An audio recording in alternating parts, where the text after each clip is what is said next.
Bonsoir à tous. Merci d'être venus nombreux ce soir, ça fait vraiment plaisir. Ce soir, l'ARPAL est vraiment ravi de vous accueillir pour la première conférence de cette année. Pour rappel, l'association ARPAL, c'est une association qui traite le culturel et l'architecture au travers de différents événements comme les expositions, les conférences, les visites, les ateliers ou même les REF.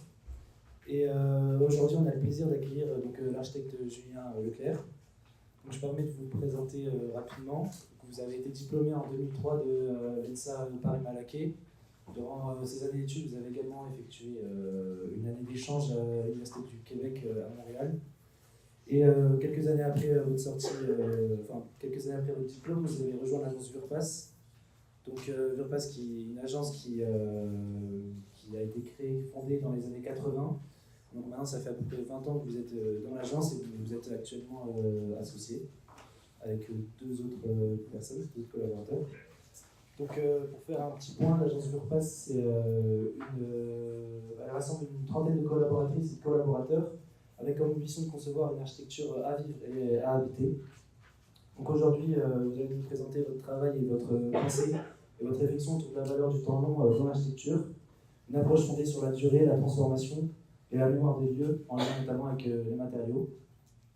Et à travers la présentation de quelques projets, vous allez aborder la manière d'inscrire chaque intervention dans une continuité attentive à la matière, aux usages et au contexte. Merci à tous pour votre attention et je vous laisse la parole. Et bonne conférence à tous.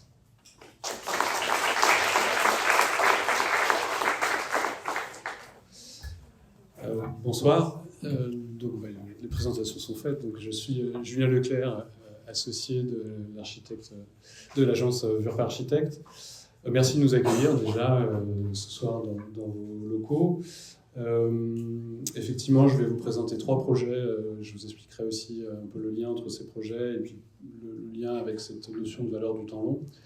Mais avant, pour dire aussi, rajouter peut-être quelques mots sur la présentation de l'agence. Donc effectivement, c'est une agence qui a été créée dans les années 80 par Pierre VURPAS, qui était, pour ceux qui connaissent, dans le Vieux-Lyon, rue Saint-Georges, pendant plusieurs décennies. Et il se trouve qu'on a déménagé là, très récemment à Caluire. On est effectivement une trentaine de personnes. Une des particularités de cette équipe, c'est qu'elle est composée évidemment d'architectes, mais on a aussi en interne un pôle économie, on a aussi un pôle qualité environnementale, des OPC, donc des pilotes de chantier, et puis une compétence aussi architecture du patrimoine. Donc on a plusieurs compétences au service du projet, très utiles aussi sur des sujets qui sont parfois un peu complexes, comme ceux qu'on va pouvoir, je vais vous montrer. Alors, premier projet, je vous emmène sur les bords de Saône, au nord de Lyon, à Chalon-sur-Saône. Donc on est à peu près à un peu plus d'une heure. Ici, ce que je vous montre, c'est un tableau qui date de 1837 d'Étienne Raffort, qui montre cette ville de Chalon-sur-Saône. Et vous voyez sur la gauche un bâtiment industriel qui est le bâtiment qui fait l'objet du projet que je vais vous présenter. Donc c'était sympa d'avoir ce tableau qui est exposé dans le musée de Chalon comme point de départ. Ce bâtiment, en fait, c'est un des premiers bâtiments industriels de Chalon-sur-Saône. On est en 1820 quand il a été construit. Il a été construit par un personnage que je vais vous présenter juste après. On est vraiment sur les prémices de l'architecture industrielle. C'est pas tout à fait l'image qu'on peut se faire d'un bâtiment industriel, mais on est sur plutôt une ère pré-industrielle, et vous verrez que dans les façades, on a une expression qui est un peu différente de ce qu'on peut imaginer. Les choses ont évolué par la suite. Ce bâtiment, donc, il a été construit par Fortuné Pétiot-Groffier, qui est un personnage un peu touche-à-tout en ce début de 19e siècle, intéressé par tout ce qui se passe et toutes ces créations, les machines. On pourrait, en fait, si on voulait faire une comparaison, dire que c'est une sorte de start-upper qui touche à tout, qui investit dans tout ce qui est un peu novateur. Donc, passionné de photographie, ses balbutiements. Chalon-sur-Saône est un foyer aussi de la photographie. Voilà. Et puis là, il fait l'acquisition d'une machine à vapeur. Et donc, il construit un bâtiment pour cette machine à vapeur. C'est vraiment une action très novatrice. Et on voit à droite, ce n'est pas des graphismes qui correspondent exactement au bâtiment qui nous concerne, enfin, ce n'est pas le bâtiment qui est représenté, mais on voit un peu comment une machine peut s'installer dans un bâtiment à cette époque. Au départ, la volonté, c'est de faire une minoterie, c'est de faire en fait d'utiliser la machine à vapeur pour faire tourner des meules et pour faire des farines. À l'époque, ça se faisait sur les bords de Saône. Là, la machine à vapeur permettait d'industrialiser, de ne pas dépendre des cours d'eau et de donc pouvoir construire un bâtiment neuf pour cette activité.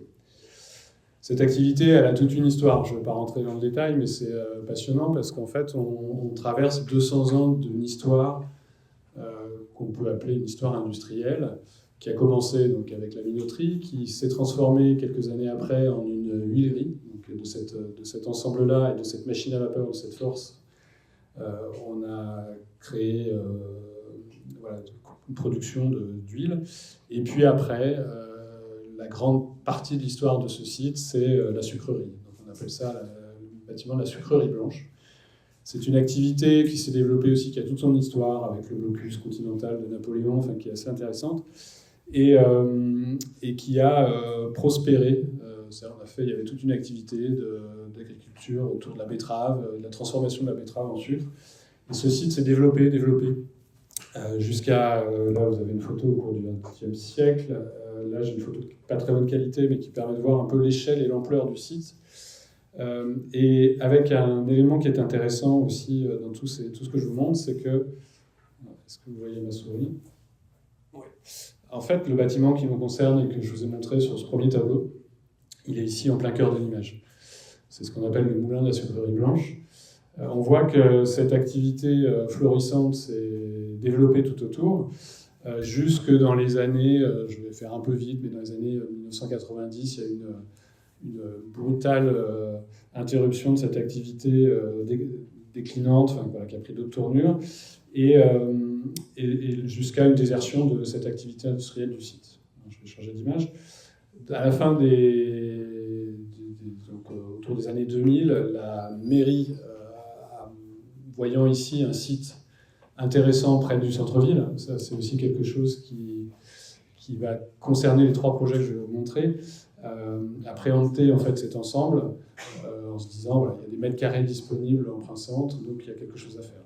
Malheureusement, on est peut-être aussi à une époque, et peut-être un peu dans l'urgence, à un moment où il y a eu énormément de démolitions. Et donc, une grande partie du site que je vous ai montré sur la page précédente a été démolie. Il y a eu, heureusement, une prise de conscience qui s'est fait, je ne vais pas dire bêtise, mais je crois que par le biais d'étudiants en école d'archi, donc c'est quand même aussi important, vous voyez le rôle que vous pouvez jouer, qui se sont mobilisés pour interpeller sur aussi l'importance de cet ensemble, qui, je vous montre l'image d'après, là on voit une fusée aérienne. En fait, l'ensemble a été démoli, sauf ce bâtiment d'origine, qui a pu être sauvé. Alors, c'est pas grand-chose dans l'ensemble de ce site. Je pense qu'on aurait pu imaginer plein d'usages à ces bâtiments. Et aujourd'hui, on sait que ces bâtiments industriels ont une faculté d'adaptation qui est formidable. Mais voilà, le mal était fait. Ce bâtiment s'est retrouvé isolé au milieu de son terrain et avec un projet global de construire du logement, de réintégrer tout ça dans un ensemble avec d'autres équipements. Et nous, on est arrivé à ce moment-là, au stade du concours, la collectivité, le Grand Chalon, avait comme ambition de rassembler sur ce lieu à la fois un pôle d'enseignement supérieur, pour accueillir l'ENSAM. Alors, c'est pas vous, c'est l'École nationale des arts et métiers, qui a à Chalon une spécificité, une activité en rapport avec l'image, la 3D, l'immersion, un savoir-faire assez pointu là-dessus.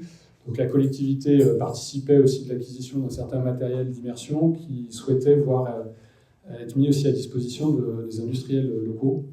Donc on a comme programme, sur lequel on a travaillé par le biais d'un concours, travaillé sur ce projet autour d'un programme assez mixte, c'est-à-dire accueillir des étudiants, avoir une sorte de plateforme d'échange entre la recherche et l'industrie, un lieu d'animation aussi de l'activité sur le territoire. Et puis, il y a toujours cette idée aussi assez forte à Chalon, par le biais du président, de cette question de la réindustrialisation. Donc voilà, un lieu qui était très, très, très chargé de programmes et de publics différents. Les bâtiments, quand on les a récupérés, on voit une petite image à gauche, ils avaient été murés, dégradés, mais entre-temps, ils avaient été inscrits au titre des monuments historiques. Donc ça, quelque part, les protégeait aussi, et ça menait aussi à un droit de regard de la Direction régionale des affaires culturelles sur son devenir. Et voilà, quand à l'issue des démolitions, je remonte juste cette image, ça c'est la façade par exemple latérale, qui était quand même aussi sur lequel s'était agrégé un certain nombre d'activités, mais qui avait disparu. Mais quelque part, on héritait de toutes ces traces. Ces traces, on les voit, je reviens sur l'image, aussi sur la petite image qui est en bas à gauche, vous verrez après. Ce qui était assez original, c'est qu'il y avait une sorte de négatif aussi suite aux démolitions de cette écriture industrielle, de cette histoire, qui avait imprégné un peu comme la photo hein, sur cette façade. Et ça nous a évidemment, ça nous a plu. Et puis quand on a visité les lieux, alors là ils étaient déjà un peu, on était dans une phase de curage et de nettoyage, mais quand on est rentré dans les étages, sur ces planchers, alors qui étaient un peu fragiles, hein, on ne pouvait pas se balader partout, en tout cas il se dégageait une ambiance, une lumière, une matérialité, un système constructif qui était très inspirant. C'est-à-dire que nous, quand on est rentré là-dedans, on s'est dit il ne faut rien changer. Si on pouvait arriver à garder ça, ce serait déjà, ça serait bien. Évidemment, dans le bâtiment, il y a des contraintes, des hauteurs, on ne met pas n'importe quel type de programme. Donc le bâtiment existant était plus fléché vers certains éléments du programme, plus pour les chercheurs, pour l'enseignement, évidemment, moins pour les plateformes de recherche. Et voilà, ça c'était le point de départ quand on est arrivé. Là, je suis sur, en fait, j'inverse un peu les choses, je suis sur de l'état des lieux. Je vous montrerai le projet juste après, mais en état des lieux, on a fait un exercice aussi avec à l'agence de relever, mais de relever, c'est-à-dire vraiment dans le détail, d'aller dans le détail de ce graphisme de façade qui était là et qui racontait cette histoire industrielle avec ses couches. Et ça faisait partie pour nous aussi d'une donnée d'entrée du projet. Ce que je peux en dire quand même aussi, ce qui est intéressant, c'est que comme on est face à un bâtiment industriel, on a fait sur des sites patrimoniaux comme ça, on fait souvent un diagnostic patrimonial, c'est-à-dire qu'on se plonge dans cette histoire, recherche de datation, compréhension, comment le lieu s'est structuré, comment il s'est stratifié. On peut expliquer un certain nombre de choses, mais quand on rentre dans cette échelle, là on rentre dans l'échelle de l'usage industriel, et en fait on ne peut pas tout expliquer. On est dans des logiques qui sont encore celles d'aujourd'hui. Un industriel, quand il a besoin d'adapter son outil, il fait rentrer une machine, il fait un percement, il fait une ouverture, il faut percer un mur pour faire un trou. Donc il y a toutes ces adaptations qui s'offraient à nous étaient pour le coup pas forcément explicables. On a pu expliquer un certain nombre de choses sur le rythme des ouvertures. Enfin, il y avait une part de compréhension, mais de par l'activité industrielle, tout n'était pas forcément... on n'avait pas tout le détail de cette histoire. Sur le projet, je vous présente ici un plan masse qui date du concours. En fait, tout simplement, vous retrouvez ici ce fameux moulin, qui a une forme de T. Et comme je le disais, ce moulin, il a une belle capacité d'accueil de certains éléments de programme, mais on avait aussi dans ce programme une sorte de grande aire de jeu, j'allais dire, des scientifiques, des chercheurs, avec des espaces qui faisaient 10 mètres de haut pour accueillir des grandes machines, plusieurs machines, des simulateurs, des choses comme ça. Et ça, évidemment, ça n'allait pas rentrer dans le bâtiment, ou alors, ça se serait fait plutôt en le dégradant, et ce n'était pas du tout l'objectif. Donc, il y avait besoin de venir accompagner ce bâtiment d'autres constructions. Et surtout, il y avait une vraie question d'organisation. Comment on organise les flux. Le maître d'ouvrage, d'ailleurs, dans sa programmation, n'avait pas vraiment résolu le problème. Et c'était un peu le point d'interrogation qui planait autour de ce projet, savoir comment on allait pouvoir accueillir du public, accueillir des étudiants, faire de la recherche, et comment on allait pouvoir se connecter aussi à des équipements qui sont à l'arrière, ici, avec un bâtiment qui accueillait lui-même déjà un petit amphi, des salles, une activité et des locaux pour l'enseignement. En fait, ce que je vais vous dire paraît assez évident, mais la réponse, elle a été de dire ce moulin, évidemment, c'est entre guillemets la star, hein, c'est pas le bon mot, mais c'est quand même la permanence du site, c'est quand même lui qui est là depuis 200 ans.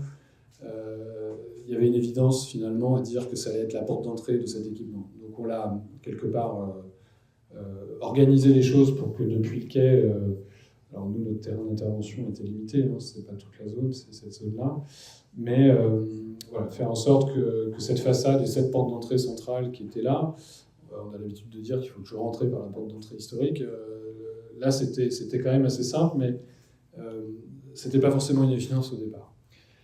Suite à ça, évidemment, l'idée a été d'adosser dans un deuxième plan tous ces éléments de programme et de créer des connexions avec les bâtiments qui sont à l'arrière. On avait une particularité aussi sur ce site, c'est parmi les contraintes, c'est qu'on est sur les bords de Saône et donc on avait aussi une contrainte d'inondation, PPRI, plan de prévention du risque, qui nous obligeait à rehausser pour l'accueil du public un rez-de-chaussée à peu près 1 mètre au-dessus du terrain naturel en cas d'inondation pour éviter tout risque.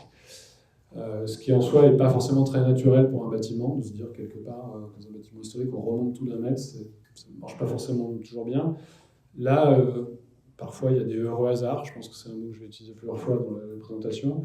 La composition de la façade et ses proportions permettaient. Donc on est venu placer une grande terrasse qui était ce grand espace d'accueil. Et en faisant ça aussi, je reviens sur le plan masse, il y avait un point qui était important, c'est que ce site, historiquement, s'organisait autour d'une cour qui était ici. Vous aviez la maison du gardien, le portail, et l'activité, on avait un cœur ici, qui était un grand espace vide. Et pour nous, il était important aussi de préserver ça. Donc, en construisant à l'arrière, c'était aussi un geste vis-à-vis de cette organisation du site. Et donc, ce vide, qui était en fait le cœur de l'activité, là où on déchargeait la betterave, là où on la pesait, là où on la chargeait, où on embarquait aussi après toute la production, on a étendu cette terrasse pour venir l'étirer et faire en sorte que cette nouvelle vie, autour d'une notion d'industrie 4.0, parce qu'on est un peu sur cette histoire-là, je n'aime pas trop le mot 4.0, mais on est quand même bien dans cette réflexion sur le devenir d'une industrie 200 ans après, en tout cas qui est une vie qui se passe aussi en plein cœur du site. Donc ça, c'est les images du concours, parce je vous les montre parce qu'elles permettent de bien présenter les choses dans leur globalité. Ça permet de vous montrer comment, à un moment donné, on a pu investir l'existant, alors au prix d'efforts, j'allais dire de réflexion, de travail, pour essayer de préserver et de rester au plus près des espaces comme on les a montrés tout à l'heure, c'est-à-dire capable de justifier ces structures, comment on peut faire installer de l'enseignement, comment on peut répondre aussi à toutes les normes actuelles de confort, de ventilation, de chauffage et autres, un bâtiment qui n'a pas été fait pour ça, tout simplement. Hein. Comment on vient intégrer tout ça et comment on est au plus près de cette ambiance qu'on a cherché à préserver. Donc on a investi les lieux avec des grands espaces d'accueil événementiels sur le rez-de-chaussée et de l'enseignement, de la recherche, des locaux pour les enseignants qui s'organisent dans les étages, avec un étage où on a pu essayer de garder aussi la grande échelle, c'est-à-dire la photo que je vous ai montrée tout à l'heure sur ce grand plateau. Ce qui est beau, c'est cette répétition aussi, cette lecture du plateau dans sa totalité. Donc à un étage, on a défendu l'idée que les gens pouvaient aussi peut-être travailler dans un espace ouvert, en amenant des garanties de confort, des cloisonnements, de fait de cloisonnettes acoustiques assez basses, mais pour garder aussi cette lecture de cette échelle-là, ça nous semblait être important. On n'a pas pu le faire partout, parce qu'il y a des salles besoin de cloisonner. Voilà. Et puis à l'arrière, on voit cet équipement technique qu'on est venu caler précisément, faire en sorte qu'on réponde à la fois à l'accueil de ce programme qui nécessitait de loger des équipements de 10 mètres de haut à peu près, mais de bien se caler sur la hauteur du bâtiment. Donc là, il y a eu un travail assez fin, où on a, jusqu'au bout, été prudent, faire en sorte que de la machine rentre, parce que c'était quand même la finalité, et ça se jouait un peu au centimètre. Il y a un autre élément dans ce bâtiment qui était, je vous ai montré tout à l'heure, qui avait une sorte de forme de T, en T, avec une aile à l'arrière, qui était une sorte de grande tour, de grand vide aujourd'hui, dans lequel qui avait eu sa part d'histoire industrielle, avec notamment cette grande ouverture, ici vous voyez, une espèce d'énorme sous-œuvre, beaucoup de matière, des planchers qui se cassaient la figure, voilà, quelque chose d'assez aussi qui marquait les esprits. Et c'était intéressant pour nous, au cœur de ce programme, de réfléchir à un moment donné à une sorte de noyau, on appelait ça le mixeur, qui permettent à la fois une distribution verticale, c'est-à-dire d'organiser tous les locaux et les flux dans ce bâtiment, mais pas de le faire sous la forme d'un simple escalier, l'efficacité optimisée et redoutable de volets qui se répondent. Là, l'idée a plutôt été d'essayer, au contraire, de dilater au maximum un espèce de parcours qui s'organisait autour de la tour, avec une première volée qui passe dessous, une deuxième qui traverse le mur, qui passe derrière, qui remonte, et quelque part dilater les paliers, dilater les espaces d'accueil. Ici, par exemple, à ce niveau, en fait, on a un énorme palier qui correspond aux salles de cours. Donc l'idée était de faire en sorte que, je pense que c'était aussi l'identité de ce lieu, c'est que les gens se rencontrent, c'est-à-dire chercheurs, étudiants, industriels. Et pour ça, en fait, on dit souvent qu'il y a évidemment tout ce qui se passe en classe, ce qui peut se passer lors d'une conférence, mais il y a aussi tous ces échanges un peu informels. Il faut que les gens se croisent, il faut de la place pour ça. Il faut des lieux agréables pour ça.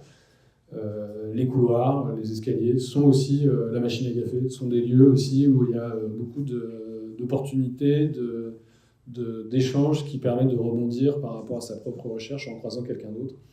Donc on a milité, on a travaillé aussi avec les pompiers, parce qu'on est dans des schémas qui sont un peu atypiques, pour organiser un parcours assez singulier dans cette tour, dans laquelle on a supprimé la toiture, qui était en mauvais état, pour remettre une verrière, pour avoir une lumière descendante dans ces espaces, sachant qu'une des difficultés aussi, c'est que sur cette partie-là, c'était un tiers, donc on n'avait pas de possibilité d'ouverture directe, donc c'était une façon d'éclairer ce cœur, un cœur vivant. Je vais vous montrer des photos après de ces lieux.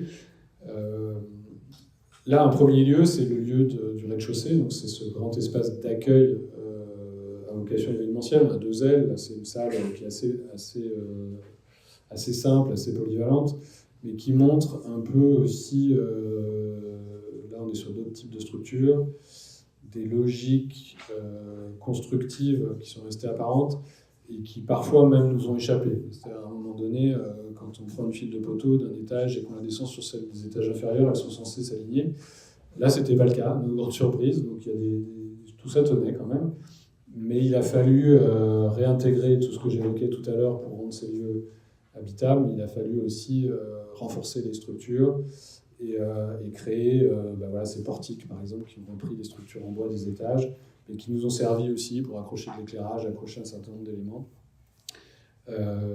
tout en gardant cette patine des lieux. Là, on rentre dans l'espace que j'évoquais tout à l'heure, c'est-à-dire dans ce cœur qui distribue en fait l'ensemble du programme. À gauche, à droite, on a les grands plateaux de 10 mètres de haut. À l'étage, les salles d'enseignement, les locaux des chercheurs à l'étage supérieur encore, d'autres espaces de recherche, et tout ça est réuni dans ces espaces. Là, on retrouve toute cette histoire que je montrais tout à l'heure, ce graphisme, qui était presque un peu une sorte de musée du sous-œuvre, c'est-à-dire que là, on est aussi dans des logiques d'immédiateté, je prends ce que j'ai sous la main, donc à un moment donné, le bouchement, on le remplit avec soit de la pierre, soit de la brique, soit du mâche-fer, soit des blocs d'agglo. Voilà, on a un peu toute l'histoire de la maçonnerie sur 200 ans, je vais dire, visible sous nos yeux, et avec énormément de choses, des choses qui ont été percées, tout ça, évidemment, aussi nous plaisait, donc on a mis en valeur, éclairé, et surtout pas caché tout ça. Et quelque part, ça amène aussi une matérialité qui permettait de raconter cette histoire et de montrer qu'on n'est pas dans un lieu, justement, on est dans un lieu qui était quand même aussi chargé de cette histoire industrielle. Quand on se balade dans cet espace, on voit ce que j'évoquais tout à l'heure, c'est-à-dire ces volets d'escalier, ces paliers qui permettent de rentrer dans les espaces. Donc ici, un coup à gauche, dans un bloc neuf qui, lui, a été fait en béton préfabriqué teinté. Et puis, et là, on remonte sur ce palier, qui est un grand palier devant les salles de cours. On retourne ici, on retraverse le mur pour aller à l'étage, pour aller dans ces espaces-là. Donc c'est vraiment à chaque fois, et on a pu le voir à l'occasion de visite quand on est retourné, une vie qui s'installe dans ces lieux. D'autres images sur ces matérialités. Là, j'ai une salle de cours, alors qui est, pour le coup, on retrouve une partie des charpentes qui ont pu être conservées. Ce que j'ai pas dit quand même tout à l'heure par rapport à l'image que je vous montrais, c'est qu'il y avait quand même beaucoup d'éléments qui étaient dégradés.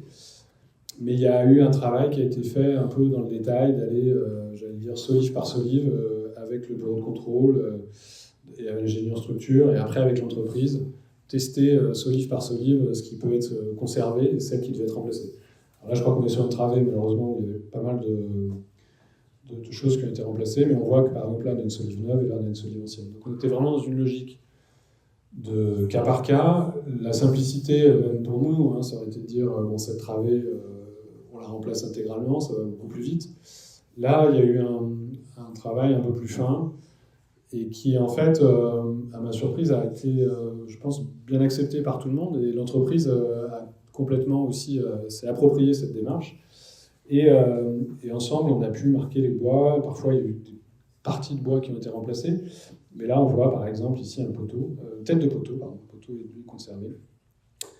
Mais ici, ces parties-là, elles, ont été refaites, alors qu'on a gardé le poteau. Et l'entreprise a trouvé cet exercice aussi satisfaisant, parce qu'elle a donné l'occasion à des compagnons plus jeunes de s'exercer à la réalisation de pièces comme ça, chose qui n'est pas forcément courante. Donc il y a eu finalement dans cette façon de faire une adhésion, je dirais, des gens concernés qui était plutôt agréable en fait. Ça permet de sortir de la routine aussi de la gestion des chantiers.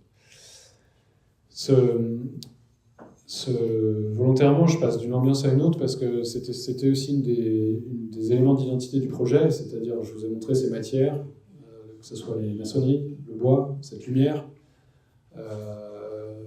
voilà, tout un univers en négatif, toujours peut-être en rapport avec cette histoire de photographie.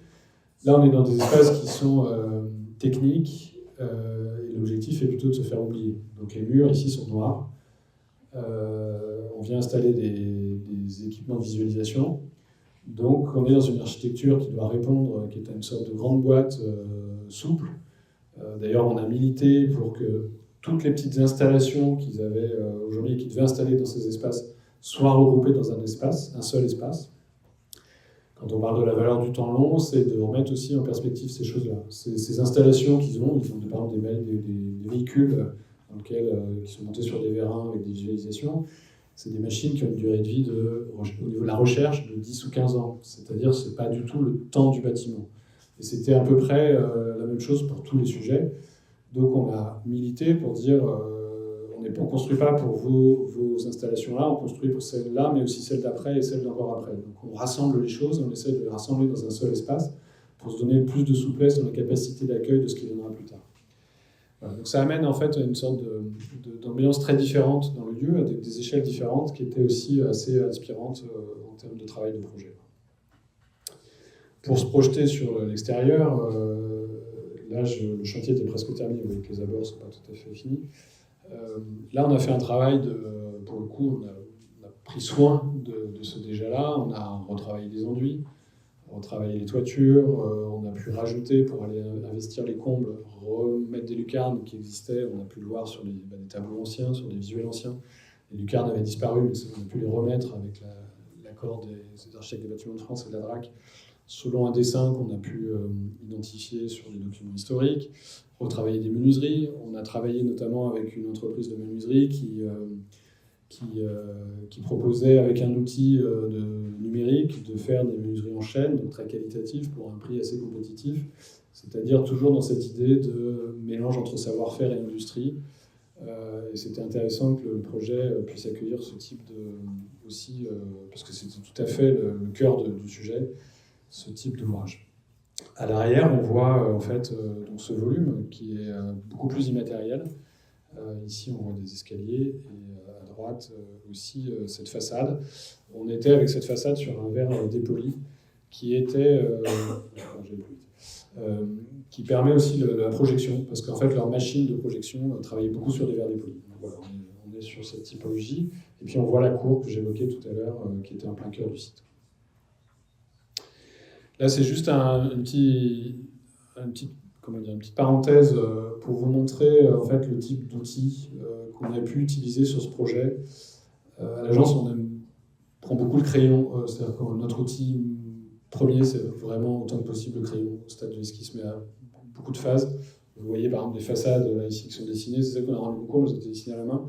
Voilà, et puis au concours, on a aussi beaucoup travaillé des petites maquettes toutes simples, toutes bêtes. Et puis l'espace que je vous montrais, on a bricolé aussi des choses, aussi des principes un peu là peut-être que j'évoquais, qui représentaient un peu notre approche. Et puis des outils. Alors là, j'avoue que c'est le mode d'ouvrage qui nous a un peu poussé à faire rentrer le BIM et ses possibilités, voilà, de visualisation des réseaux aussi. Donc c'est vraiment une palette large. Et nous, plus la palette est large, et je pense que plus on est satisfait, avec quand même une tendance à pencher sur le côté de l'usage de la main, du crayon, du calque, qui est vraiment au cœur de notre façon de faire. Autre projet, là je vous emmène à Strasbourg, donc dans le nord-est de la France. On a une activité qui est quand même plutôt Rhône-Alpes, et on essaye de rester proche de nos projets, mais on a quelques cas atypiques. À Strasbourg, on a fait 2 projets, on est en train d'en faire un à Mont-de-Marsan, dans les Landes aussi, en musée. À Strasbourg, on est un peu dans la même histoire, c'est-à-dire qu'on est sur des bâtiments industriels. On est là en à peu près 1850. Ce que vous voyez ici, ça correspond à un dessin, une sorte de prototype d'une manufacture de tabac qui a été dessiné par Eugène Roland, qui est un ingénieur messin, qui a dessiné ce prototype en 1850 et qui a construit cette première manufacture à Strasbourg. Ce qui est intéressant dans cette histoire, c'est que c'est un modèle, vraiment cette typologie de bâtiment, elle a été développée après sur tout le territoire français. Il y avait un monopole d'État sur la manufacture des tabacs. Et ce modèle, en fait, ce plan masse, j'allais dire, a été décliné dans plein de projets différents avec des matérialités locales. On a une manufacture à Lyon, des tabacs, il y en a à Rion, enfin plein d'autres endroits. Je ne sais pas si il y a Montpellier, ça ne me dit rien, mais peut-être. Et à Strasbourg, on avait la chance de travailler sur ce prototype. C'est un bâtiment qui a accueilli une activité autour du tabac pendant aussi presque 150 ans. Et un peu comme l'histoire du sucre tout à l'heure, une activité qui s'est organisée différemment. Et donc les lieux ont été aussi vidés avec une collectivité qui s'est intéressée au devenir de cet ensemble-là, pour le coup, qui a échappé à la démolition, mais qui a posé les jalons d'une réflexion sur qu'est-ce qu'on peut faire de ce grand ensemble, qui était gigantesque. Je n'ai pas les mètres carrés, mais on est sur un carré qui fait à peu près 110 mètres sur 110 mètres, je crois, de mémoire. Et des locaux en plein cœur du site aussi, qui accueillent une grande chaufferie, enfin beaucoup de mètres carrés. Alors nous, on est rentré dans ce site par le biais d'un concours aussi, pour l'université de Strasbourg, pour rassembler des écoles d'ingénieurs, l'EOST, l'École des sciences de la Terre, et l'ENGES, et tout ce qui est en rapport avec la gestion des eaux, qui venaient trouver ici un lieu pour se réunir dans une partie de la manufacture, c'est-à-dire toute l'aile qui est en bas ici, la partie qui est là sur l'aile est ici, mais la moitié, et puis une partie ici qui était en construction neuve, c'est-à-dire que nous on avait dans notre périmètre la responsabilité de la zone seule construction neuve qui devait atterrir sur ce site.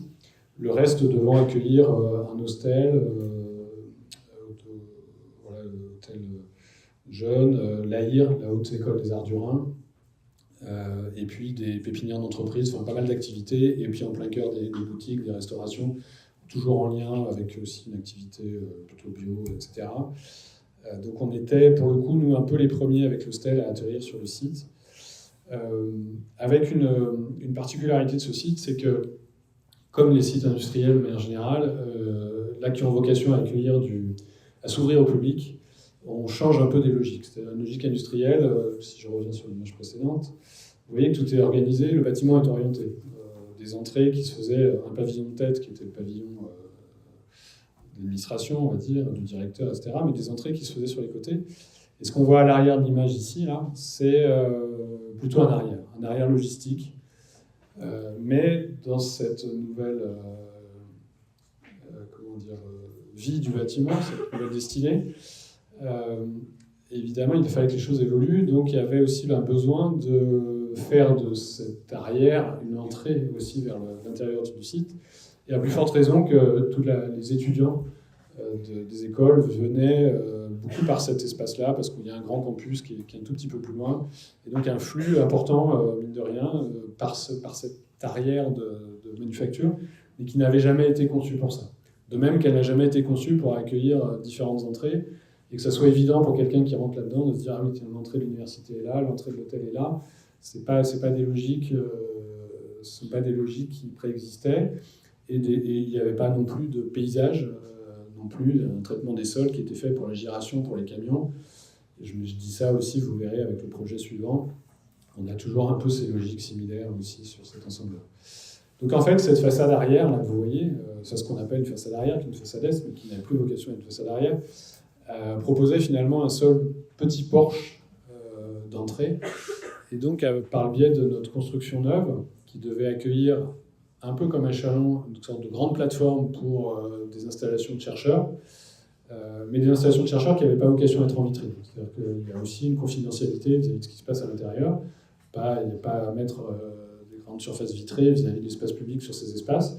Donc on a imaginé travailler un mur de clôture qui reprenne la massivité, parce que c'est une donnée importante de cette architecture, c'est que ce socle, vous voyez, là, qui fait à peu près 6 mètres de haut, est un socle de grès très lourd, très épais, de grès orangé avec des teintes très, très locales. Cette pierre qu'on voit beaucoup à Strasbourg, avait un caractère quelque part aussi de forteresse, parce que la matière tabac était aussi une matière sensible, donc vous voyez qu'on était sur des murs qui étaient très peu percés, et donc un soubassement qui était assez fort. Donc on a imaginé travailler un soubassement sur la hauteur, la tonalité et la massivité de l'existant, et de lui donner aussi une géométrie qui quelque part amplifie ce porche pour amener une certaine évidence dans la ville vers cette entrée à l'intérieur du site. C'est-à-dire évidemment répondre à la problématique qui correspond à notre projet, mais jouer aussi quelque part collectif dans ce qu'on peut apporter dans un changement d'affectation de ce lieu et dans son ouverture au public. Dans cette histoire, il y a évidemment le tabac aussi qui est le fil conducteur de 150 ans de vie de ce lieu. Ce qu'on trouvait intéressant et inspirant, c'est que tout à l'heure je vous ai parlé de l'activité qui était accueillie autour des sciences de la terre et de l'eau. Dans les trois cas, je dirais la feuille, la terre, l'eau, il y a toujours cette image de ramification quelque part. Il y a quelque chose qui se joue un peu de ce niveau-là. Et donc, on s'est dit aussi, cette enveloppe, on va lui donner une matérialité qui soit un peu le fil rassembleur de cette histoire. Et donc, on a imaginé travailler sur cette notion de peau, de ramification, d'expression. Et donc, sur ce mur, sur une de ses faces, on a travaillé une matrice en relief qui a été dessinée à l'échelle 1. Il y a une matrice qui a été faite pour ce projet, pour imprimer le béton. Donc, ça a été un travail aussi avec l'entreprise, de petits prototypes, de recherche de couleurs, pour qu'il y ait ce lien avec la tonalité de la pierre. Et donc cette matrice est venue imprimer tout le mur qui accompagne la rue dans cette idée, de cette idée ouverte quelque part, d'une interprétation qui est libre, comme on écrit parfois, certains voient des cours d'eau, des reliefs, du végétal. Alors, on nous a même parlé plutôt d'empreintes de sculptures de pneus, de choses comme ça. C'est pas forcément l'idée qui était là, mais voilà, il y avait une matérialité, une idée, fil conducteur de ça. Et puis cette géométrie que j'évoquais tout à l'heure, qui quelque part accompagne cette entrée, crée ce lieu couvert, cette sorte d'amabilité aussi d'un lieu qui n'était pas fait pour accueillir du public. Le personnel, entre guillemets, on le fait rentrer par une petite porte dans les logiques industrielles de cette époque. Là, c'est différent. Il faut faire rentrer aussi un public vers la restauration, vers les activités, vers l'enseignement. Donc, voilà.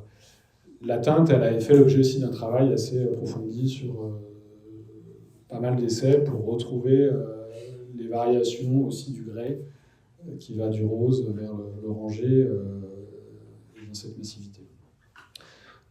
Quand on reprend un peu de recul, alors c'est une image aussi du concours qu'on a proposé, ça vous permet de voir un peu notre zone d'intervention, là ce que je vous ai montré à l'instant, donc avec ces murs de clôture. cette halle qui vient se placer derrière, cette halle, pour le coup, on l'a voulu presque sans architecture. C'est une architecture industrielle dans le sens où elle est venue reprendre la trame du bâtiment. C'est un système poteau-poutre le plus simple possible, une façade qui tourne, un lien avec l'existant, mais aussi là, dans une logique, pour le coup, industrielle, d'efficacité, de simplicité, d'adaptabilité, parce que cette notion est importante aussi dans un lieu industriel. Donc là, c'est plus fortement parler de l'industrie, mais on est sur quelque chose qui accueille la recherche. Donc à un moment donné, on fait rentrer des machines, on les change. Là, ils font des simulations d'inondation, des puits de chute. Enfin, il y a plein de machines qui s'installent là-dedans. Donc avant tout en lieu souple. Et puis après, il y a la question de l'enveloppe. Donc, comme on a été parmi les premières agences à intervenir sur le site, quelque part, on a donné le ton aussi de l'intervention sur les menuiseries, sur l'enveloppe, les couleurs, etc. Donc c'est un travail qui a pu être fait et qui était intéressant et qui a été repris. C'était l'intérêt aussi d'une approche globale, encadrée par la société d'équipement, pour donner le ton d'une intervention homogène auprès de tout le monde. Voilà, je vais passer assez vite après sur les plans intérieurs. Pardon. Juste pour dire une chose, c'est qu'il y a un exercice aussi qui est parfois un peu frustrant. C'est un peu comme à Chalon, je vous montrais des grands plateaux. Cette manufacture, c'était des grands plateaux aussi. Et quelque part, quand on arrive ici, le programme qui nous est donné, c'est un exercice de partition. Il faut cloisonner, il faut perdre cette échelle. Là où on peut la garder, on la garde. Mais cloisonner des grands espaces comme ça, des belles hauteurs, ça fait un peu mal au cœur. Par contre, donc on l'a, évidemment, on s'est prêté, ça fait partie de ce jeu-là, mais là aussi, quelque part, ce lieu, il était le témoin d'une histoire constructive. Et là où tout à l'heure je vous parlais de l'histoire du sous-œuvre, là c'était l'histoire du poteau. C'est-à-dire que dans ce bâtiment, on avait des poteaux en pierre, des poteaux en métal rifté, des poteaux en fonte, des poteaux en métal du commerce, des profils du commerce, des poteaux en bois, des poteaux, enfin voilà, il y a à peu près tout ce qu'on peut imaginer comme type de poteau. Et on s'est dit quelque part, c'est ce qui nous raccroche à cette histoire, et c'est ce qui fait aussi que quand on a cloisonné ces espaces et quand on a ces poteaux en vue, on est bien dans la manufacture, on n'est pas dans un lieu complètement impersonnel. Donc on a à chaque fois essayé de faire en sorte que quel que soit l'endroit où on soit dans les étages, ou au rez-de-chaussée d'ailleurs, on ait toujours une vue, que ce soit depuis un petit local avec une vitre sur un poteau, ou dans un couloir, ou ailleurs, dans une salle, toujours une vue sur un de ces éléments, et on en a fait quelque part l'organisation du plan.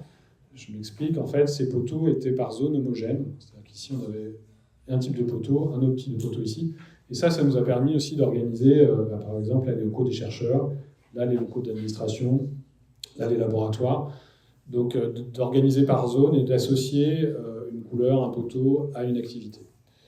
Pour donner, alors je vais passer volontairement rapidement les plans. Pour donner, alors là, on est dans la grande échelle du hall. On a pu, là, pour le coup, préserver les structures. Alors, c'est toujours aussi, beaucoup de travail pour au final obtenir ça, c'est-à-dire arriver à justifier les fondations, comment justifier les ensembles, agir, de façon fine et intelligente pour arriver à préserver tout ça. C'est ça l'enjeu, parce qu'en fait, aujourd'hui, les réglementations ne sont pas du tout adaptées à ce type de lieu. Donc il faut arriver à concilier tout ça. Donc là, on est dans le hall, par exemple, mais quand on est dans les étages, alors voilà, on a des lieux, là, pour le coup, c'est couloirs, portes, etc. Mais on a cette présence des poteaux que j'évoquais tout à l'heure, qui vient accompagner aussi la partition des espaces. Certains endroits, on avait besoin de loger des grands espaces, comme des amphis. Donc là, pour le coup, on a dû refaire des planchers. On a regroupé tout ce qui devait être grand espace, parce qu'on ne pouvait pas composer avec ces poteaux, pour le coup. Et on a empilé ces éléments de programme pour faire une travée neuve dans laquelle on est venu loger les grandes salles comme celle-ci. Là, c'est la halle que je vous ai montrée tout à l'heure, pour vous montrer que voilà, c'est un lieu aussi technique, j'allais dire,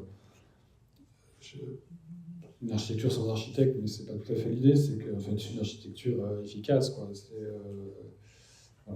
d'audiovisuel par rapport à l'espace public, cet espace qui est en fait un mur auparavant espace clôturé et une rue véhicule est devenu aujourd'hui un espace piéton.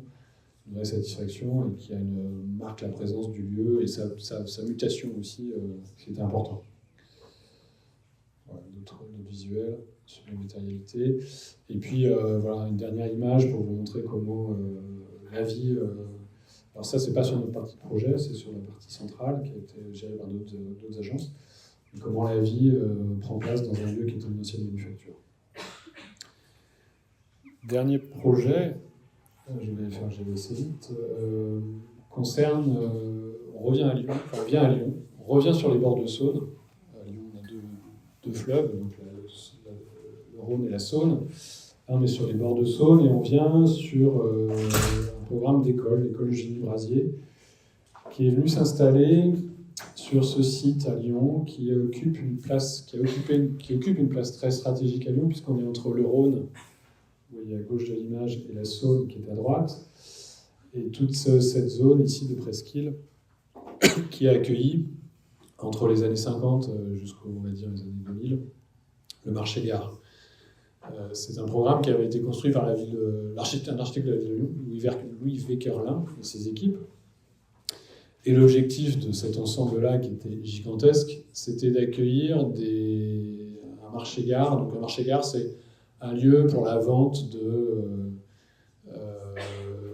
fruits, légumes, enfin tout d'aliments de manière générale, de producteurs locaux, à destination des professionnels, donc plutôt de la restauration, mais c'est une plateforme qui accueillait, qui attirait à des dizaines de kilomètres à la ronde. C'était la plateforme centrale autour de l'alimentation professionnelle, restauration et autres, en plein cœur de Lyon, avec d'autres activités. Là, je caricature un peu, mais là, on a des anciennes chaudronneries.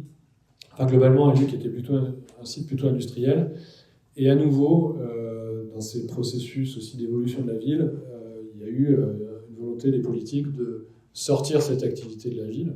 C'est des choix aussi qui peuvent poser question, mais en tout cas, de libérer des terrains pour permettre à la ville de s'étendre par le biais du logement et des choses comme ça. C'est ce qu'on appelle la zone confluence à Lyon, qui fait l'objet de projets depuis maintenant pas mal d'années, avec une première phase, et maintenant on est dans une deuxième, et cette deuxième phase a fait l'objet d'un projet de Herzog de Meuron, un projet urbain global, qui a conservé quelques lieux. Ce qu'il faut retenir de ce lieu, c'est que c'est un lieu qui était à nouveau fait pour la logistique, pour des camions, qui est dessiné sur quasiment des rayons de giration, des sols très pauvres, c'est-à-dire on est sur du remblai, on est sur des sols destinés à accueillir des camions, mais pas du tout une vie à hauteur du sol, et une architecture très efficace. C'est un lieu qui n'a pas accueilli ni paysage ni enfance pendant plus de 50 ans, et qui doit aujourd'hui accueillir, pour une de ces halles, donc une école et une crèche que je vais montrer après. Quand on part quand même de loin, quoi. C'est un peu l'idée. Ces bâtiments, je vais aller très vite, mais ils étaient très bien dessinés par contre pour leur usage. Ce qu'il faut voir, c'est intéressant pour la suite, c'est pour ça que je vous explique. Deux grands auvents de part et d'autre, c'est-à-dire des livraisons qui se faisaient d'un côté avec un quai légèrement surélevé qui permettait de décharger les marchandises, de les faire rentrer dans un magasin qui était ici.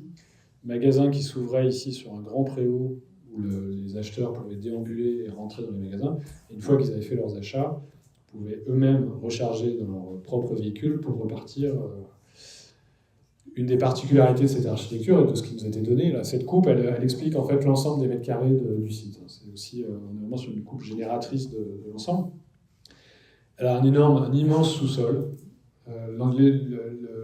Presque la majorité des mètres carrés disponibles l'étaient dans ce niveau partiellement enterré. Et puis, là-haut, on avait quelques bureaux et des possibilités, ici avec des consoles, de recréer un étage pour des commerçants qui le souhaitaient. Donc là, quand on voit ça, c'est des lieux qui sont durs aussi, qui étaient très peu chauffés, pas de confort, toujours très loin de ce que peut être une crèche, par exemple. On part toujours à nouveau, on part de loin. Dans le plan global d'Herzog de Meuron, le plan a organisé des îlots, enfin voilà, une approche, je ne vais pas rentrer dans le détail, mais laissait quand même la place à quelques témoignages de cet héritage industriel, avec quelques halles conservées par-ci par-là, une chaudronnerie, enfin voilà, le bâtiment, le pôle d'entrée aussi conservé, avec une tendance quand même globalement à recouper les bâtiments assez maladive, parfois un peu dommageable. Mais là, nous, notre point de départ, c'était une partie d'une halle, 15 travées. C'est-à-dire en fait la plus grande halle conservée. Si je remonte au départ, je pense qu'on était à peu près sur cette halle ici. Là, elle faisait, je crois, 25 travées On en avait 15 qui étaient conservés dans ce plan. Une possibilité d'extension et une école qui devait s'organiser avec un cœur d'îlot qui devenait une cour. Et puis, il y a des constructions qui s'organisaient autour du logement, du bureau. Ça, ça ne fait pas partie de notre programme. Là aussi, on est rentré dans ce sujet par le biais du concours. Et comme point de départ, évidemment, comment utiliser au mieux ces bâtiments, comment les mettre au niveau de la petite enfance, trouver cette échelle-là. Et puis un cœur d'îlot qui nous paraissait un peu petit pour accueillir une cour. C'est-à-dire, évidemment, une cour en plus peu ensoleillée, mais des surfaces un peu courtes, avec une volonté de paysage quand même assez forte, qui était bienvenue, une volonté de réfléchir à ce que peut être l'école de demain. Ça, c'était intéressant. Disons que nous, on n'a pas l'ambition d'avoir répondu forcément à ça, mais en tout cas, on a vu l'opportunité de pouvoir déplacer les lignes sur un certain nombre de choses, sachant que la ville de Lyon, quand elle construit une école, quand elle a une école à faire, dans 100% des cas, en fait, elle construisait des bâtiments neufs. Et là, transformer un bâtiment pour accueillir une école neuve, c'est quelque chose qui était nouveau pour eux, qui nous a permis aussi de faire quelques pas de côté. Là, je vous montre un petit croquis de concours qui permet de résumer un peu notre approche. Tout à l'heure, je vous ai montré que les camions, ici, là, on avait un sol qui venait 1 mètre plus bas que le long de cette façade, pour profiter d'un effet de quai.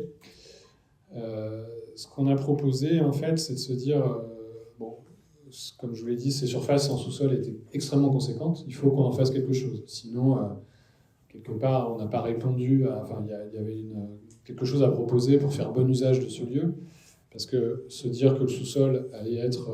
on allait mettre un grand trait, on disait non utilisé, c'était quand même... ça posait question. Surtout que le programme était assez dense. Au sous-sol, on peut mettre facilement des locaux techniques, du stockage, des choses comme ça, mais on pensait qu'il fallait aller un peu plus loin. Donc on a proposé en fait de créer une sorte de cour anglaise qui permettait de dégager la façade et sur cette façade d'agrandir les ouvertures pour créer une façade.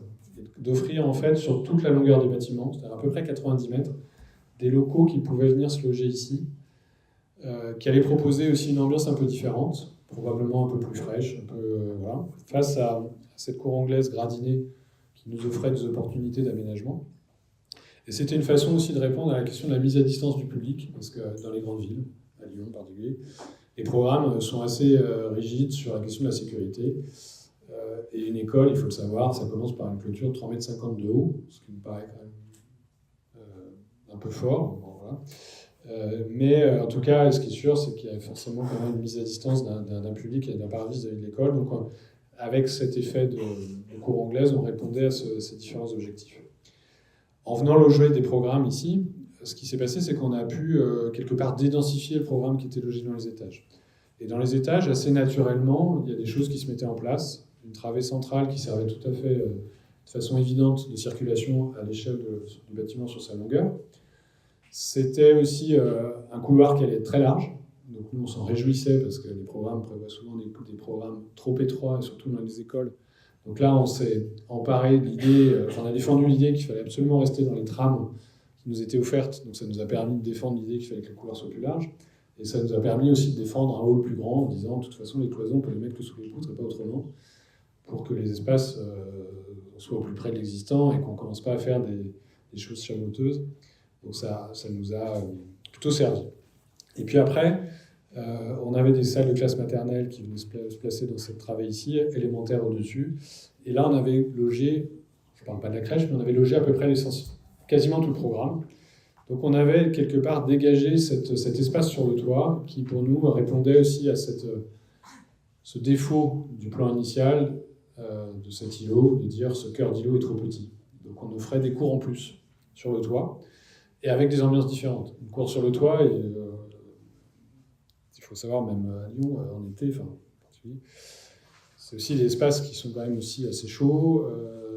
Autant la cour en cœur d'îlot était assez ombragée. Enfin voilà, on offrait des différents lieux dans l'école, et ça, c'était aussi un moteur dans notre approche, de proposer à la fois une cour anglaise, une cour en cœur d'îlot, une cour au-dessus du toit, et des espaces qui peuvent aussi compléter les espaces de classe, c'est-à-dire une pédagogie qui peut sortir de la classe. Et c'était le cas, par exemple, avec ces couloirs, qui dépassaient leur statut de couloir, avec une largeur très généreuse et qui permettait d'accueillir aussi des activités.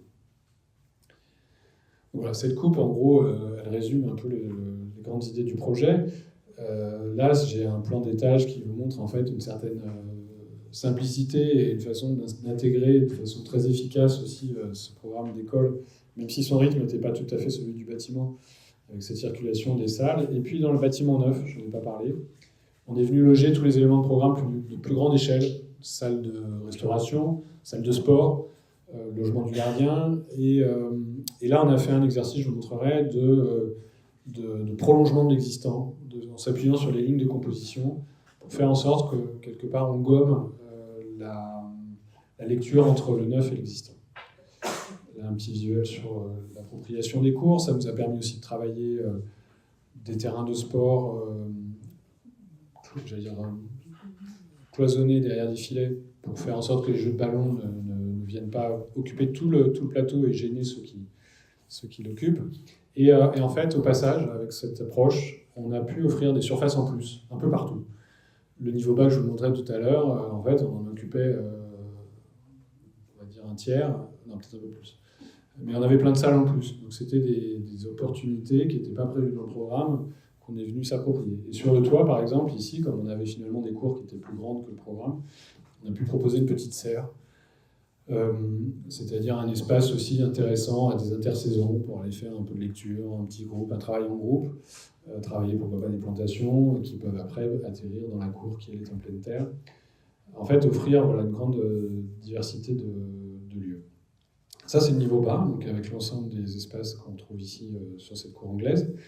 Des locaux aux extrémités pour le locaux du personnel, école et crèche, qui trouvaient là aussi un petit ailleurs, c'est-à-dire des enfants qui passent des journées dans un lieu comme ça peut être du périscolaire le matin jusqu'au périscolaire le soir, c'est des journées qui sont très longues, et donc c'était intéressant de pouvoir aller d'un endroit à un autre avec des ambiances différentes. Et c'est intéressant aussi pour les équipes d'aller se ressourcer dans un endroit qui offre une autre ambiance. Alors là, je suis désolé, j'ai une coupe j'ai un problème de lien. Bon. Je vais passer rapidement, c'est ni plus ni moins que ce que je viens de raconter, avec en rouge aussi, de façon grasse, les zones d'intervention. Voilà, alors là, on se plonge dans l'école, ce que je vous montrais tout à l'heure sur la simplicité du plan auquel on est arrivé. Sur ce niveau 1, ici, on voit cette circulation qui est très large, qui n'est pas encore investie. C'est-à-dire que là, ce qu'on voit sur la largeur des portes, c'est ce qu'il faut en termes de circulation, mais on voit qu'on a toute cette surépaisseur dans laquelle on peut placer des tables, des chaises, des lieux. On a commencé à amorcer des choses aussi avec des petits gradins qui, au passage, répondaient à la demande des pompiers de retrouver une hauteur d'allège normale, puisque les fenêtres qui sont ici sont les fenêtres dont on a hérité, enfin en tout cas la hauteur du bâtiment existant. Ça permet d'équilibrer aussi les salles en lumière naturelle, d'avoir la lumière des deux côtés, et ça c'était assez intéressant. Et là, vous voyez à nouveau des structures qui, à chaque fois qu'elles ont pu être conservées, l'ont été, la structure béton. Au rez-de-chaussée, on a des grandes salles aussi. On a essayé de garder la grande échelle. Ce que vous voyez, cette enfilade, là, on est sur, de mémoire, 7 ou 8 travées à l'échelle du bâtiment. C'est des lieux qui sont très polyvalents, qu'on peut recloisonner avec des cloisons qui recoupent l'espace. Dans l'idée aussi que cette école, elle va pouvoir accueillir un maximum de choses, y compris pourquoi pas des événements de quartier. Et pour ça, on a besoin de différentes configurations. Donc ce cloisonnement mobile permettait d'offrir une salle, 2 salles, 3 salles, d'assembler les choses et d'être en lien, pour le coup, côté parvis, avec la vie du quartier. On est venu se placer aussi sous ces petites toitures, vous verrez qu'on devine ici. Ça, c'est les petites barques qui avaient été dessinées à l'origine dans ces bâtiments, qui sont faites de 3 fois rien, qu'on a pu justifier, et on a repris leurs dessins, on a pu s'en inspirer pour en refaire, parce que certaines étaient dégradées, mais tout en conservant aussi le bâti bois qui était dessus. Voilà, on travaille un petit peu en délicatesse. Et puis, quelque chose que je n'ai pas évoqué, c'est que quand on a fait ces salles de classe maternelle et élémentaire, je vous montrais sur la gauche de la coupe, il a fallu reconstituer des planchers, pour le coup, parce qu'il y a des planchers qui n'existaient pas. Et là, on a pu travailler avec un système mixte bois-béton. On a travaillé avec des bois d'origine locale, autour de Lyon. Et donc, quelque part, cette matérialité, avec une hauteur qui n'était pas très forte, on a essayé de garder ça visible, pas travailler des faux plafonds, garder cette qualité de matière aussi visible. ça vient qualifier le lieu et ça vient lui amener aussi la douceur qu'il n'avait pas. C'est-à-dire que ce registre bois, qui était présent dans les petites toitures qui n'étaient pas ailleurs, on l'a ramené dans les menuiseries, dans ces structures qu'on voit ici, par exemple, dans une salle de classe, et en travaillant l'inertie de la dalle pour le confort d'été, avec des brasseurs d'air, enfin un certain nombre de dispositifs. Je ne vais pas rentrer dans le détail, mais qui s'intéressaient aussi à la question du confort d'été, ventilation naturelle et ces choses-là. Voilà un espace, la serre que j'évoquais tout à l'heure, alors c'était presque à la fin du chantier, depuis elle a été aussi fermée avec une paroi coulissante vitrée, l'espace de la serre sur le toit. Et puis un travail sur les ouvertures, on est toujours sur le toit, les petites toitures que j'évoquais tout à l'heure, à la fois sur la matérialité brique, qui n'existait pas non plus, mais qui était aussi dans cette tonalité un peu chaude pour l'accueil de la petite enfance. Et puis des petits clins d'œil qui sont faits ici dans ces structures qu'on est venu reconstituer en bois, avec un poteau qui est évidé pour mettre une descente d'eau pluviale, à l'image de ce qui existait auparavant. Alors, auparavant, la descente d'eau pluviale descendait dans le poteau en béton pour la protéger du camion qui pouvait reculer, des activités logistiques. Ici, c'est plus pour protéger de cette activité de cours qui peut être aussi abîmée de descente d'eau pluviale. Là, on a les grands espaces. Ici, ça, c'est la salle de sport dans le bâtiment neuf. Mais on est dans la même logique, c'est-à-dire d'autres espaces. On est sur une logique, vous verrez en façade, de structure maçonnée, béton, où on a réduit l'utilisation du béton au minimum, poteau, poutre, remplissage, et on vient poser une charpente dessus, légère, ici en bois, la mêlée collée.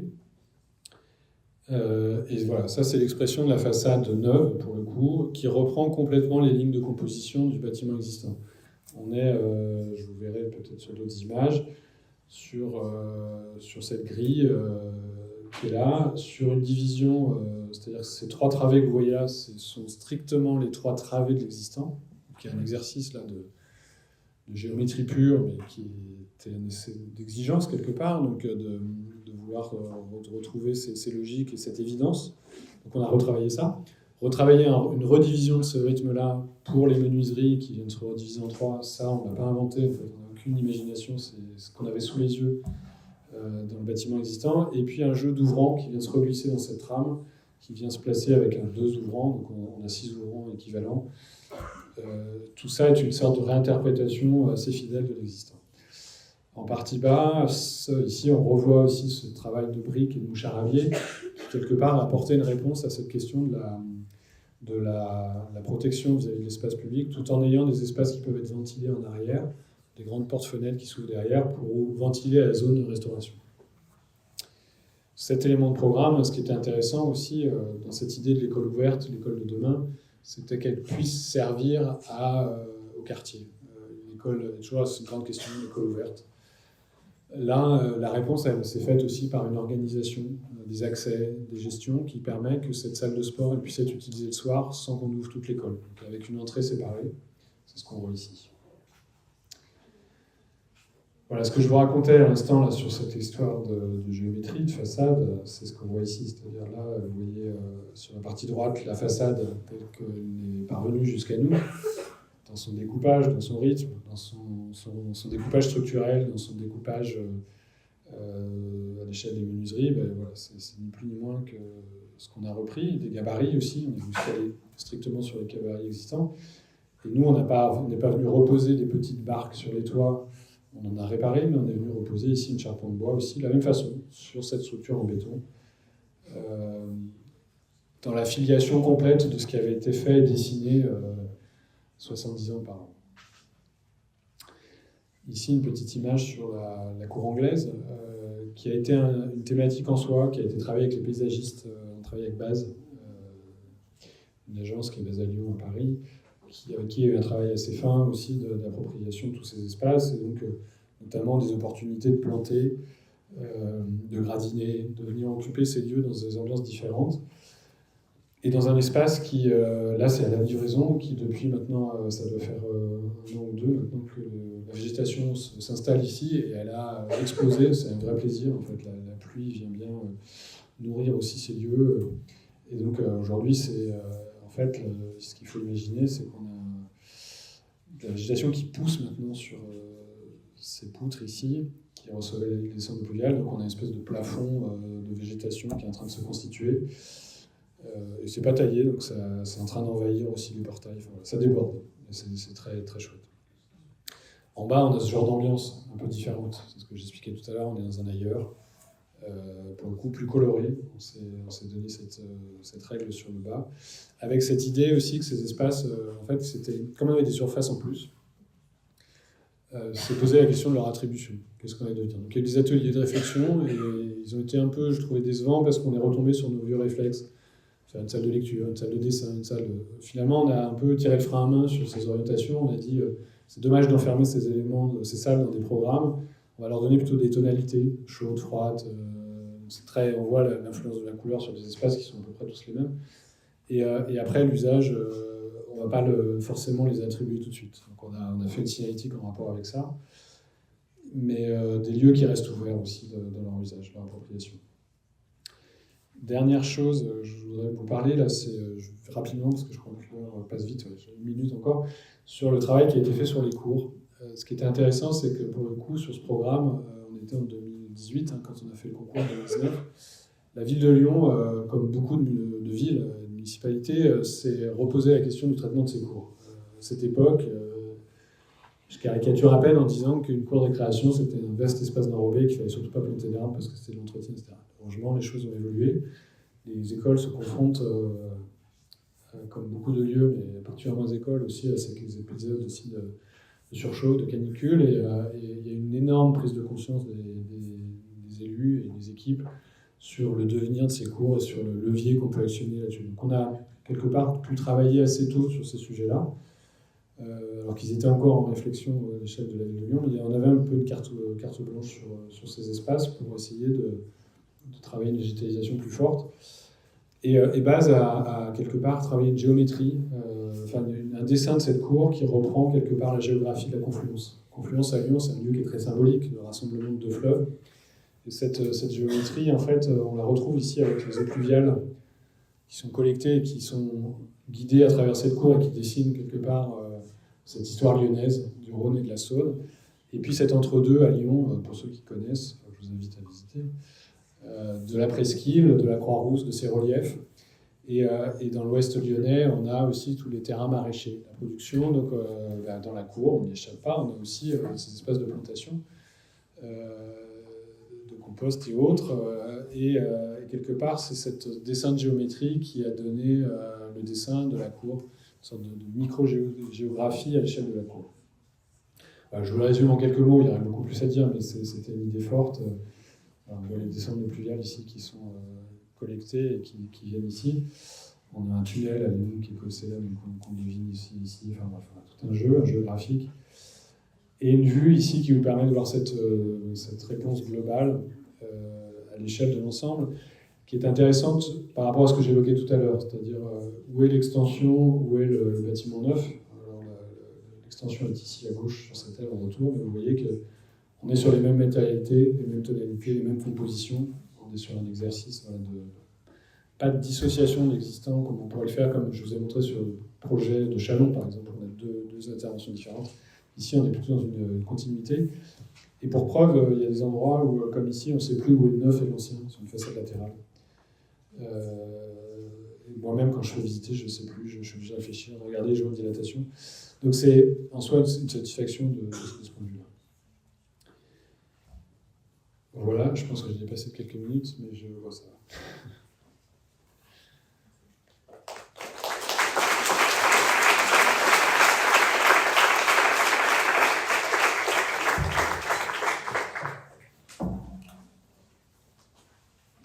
Merci beaucoup, Julien, pour la présentation, avec des projets sur la mémoire d'un lieu et son devenir. Est-ce qu'il y aurait des questions dans l'amphi? Par hasard, levez la main avec le micro. Sinon, c'est que ça a été très clair, je pense.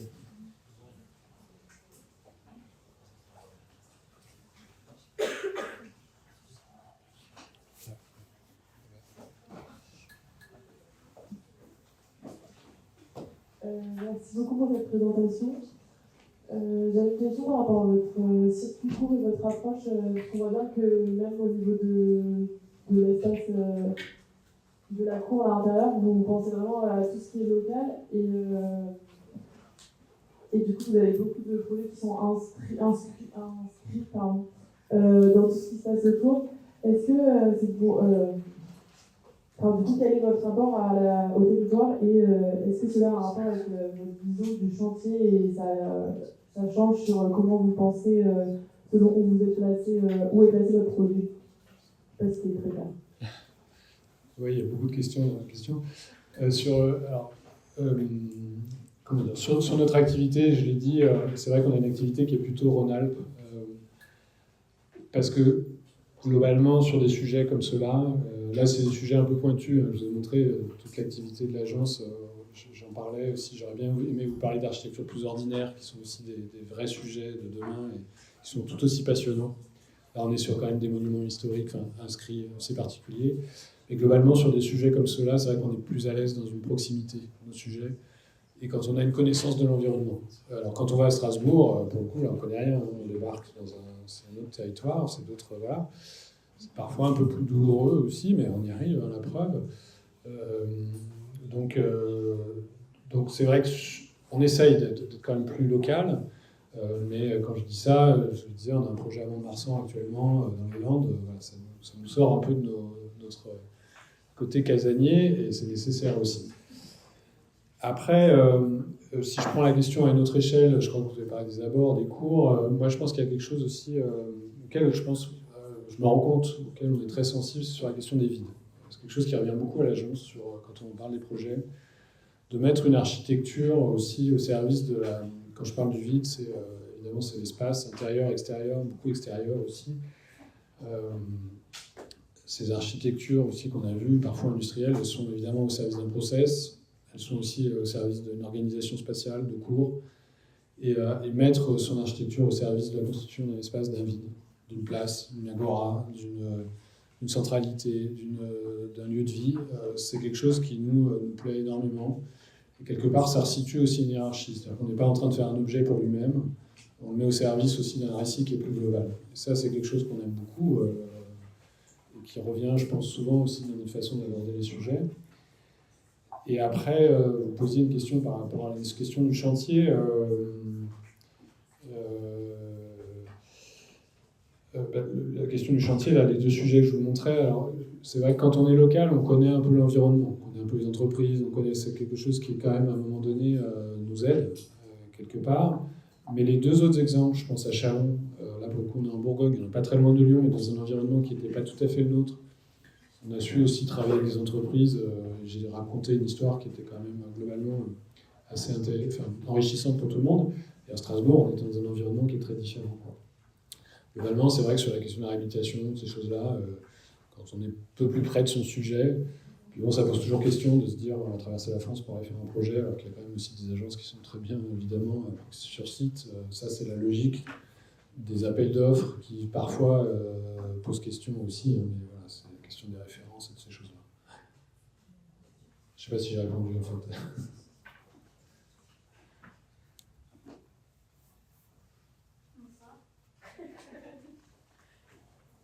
Bonsoir.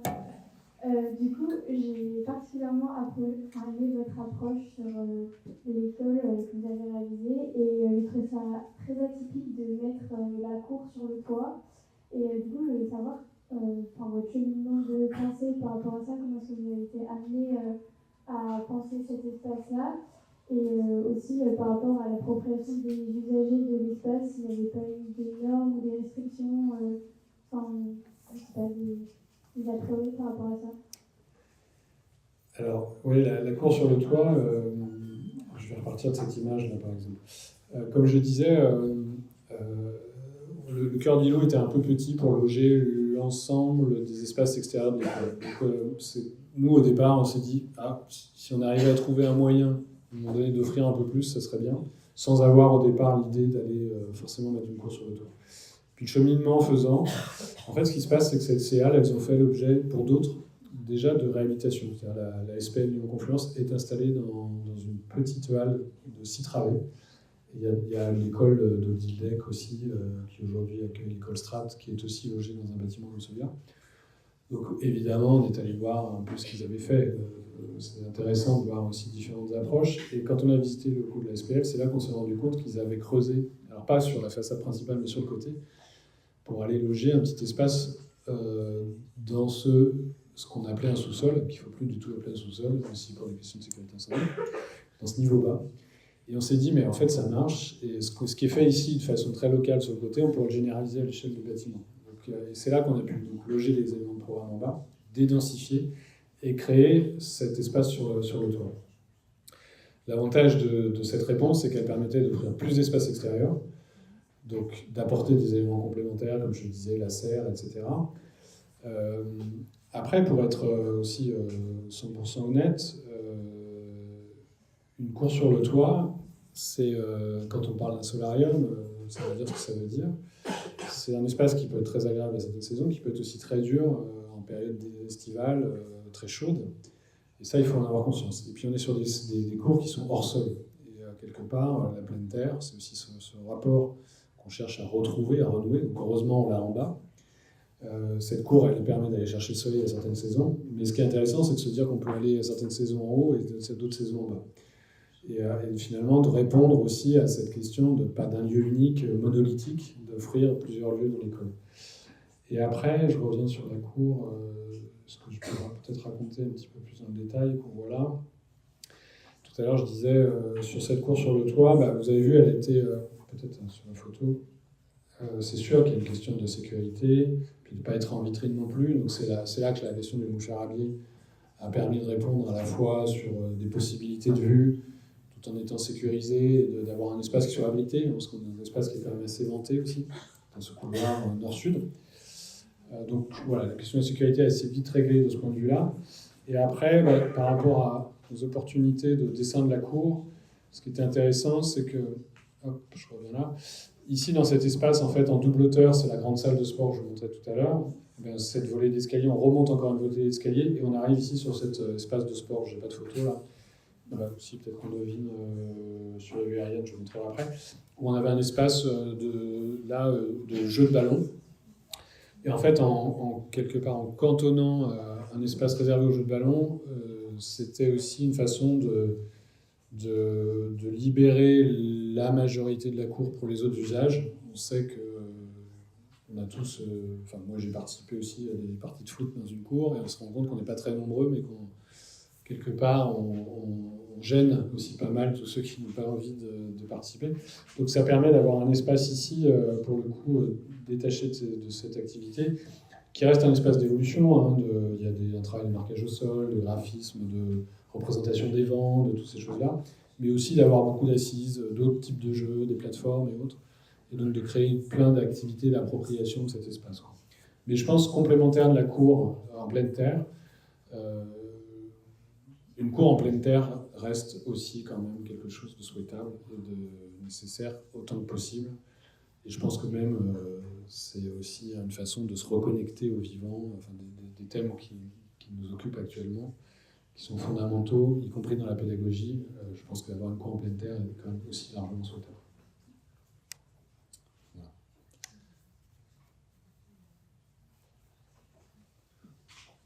Est-ce qu'il y a d'autres questions par hasard? Mais après, on va être pris par le temps. Lumière. Je peux dépasser. Merci beaucoup. Merci, Jean-Claire. Merci à vous.